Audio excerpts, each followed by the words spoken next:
Hi guys, কি খবৰ? আশা কৰোঁ আপোনালোকে ভালে আছে। ময়ো ভালে আছোঁ। আজি মানে মই মানে পাহৰি গৈছিলোঁ যে আজি উৰুকা বুলি।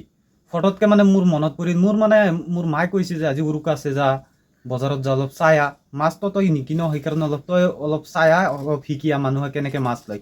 যিয়ে নহওক, আপোনালোকক মাঘ বিহুৰ শুভেচ্ছা জনাইছোঁ। আৰু আপোনালোকে এটা কথা জানে যে মায়ং যাদু আৰু মাছৰ কাৰণে বিখ্যাত। যাদুটো বাদ দিয়ক, মাছৰ কথা পাতিম আজি। বলকচোন মোৰ লগত যাওক। আজি কিমান ডাঙৰ ডাঙৰ মাছ উঠিছে আপোনালোকক দেখুৱাই দিওঁ, আৰু কি কি মাছ আছে আপোনালোকক দেখুৱাবলৈ যত্ন কৰিম। কিয়নো আমাৰ বুঢ়া বুঢ়ীত বহুত ডাঙৰ ডাঙৰ মাছ উঠে, সেইকাৰণে ভাবিলোঁ যে আপোনালোকক অলপ দেখুৱাই দিওঁ।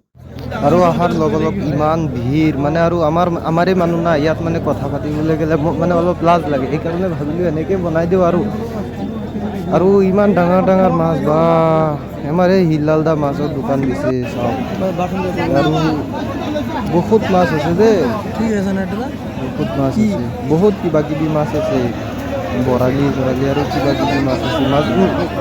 আজি মানে কি যোৱাৰ লগে লগে এনেকুৱা মানে মই এনেকুৱা মানে ইমান ডাঙৰকৈ আৰু কেতিয়াও দেখা নাই। আজি এইবাৰ ফাৰ্ষ্ট দেখিছোঁ।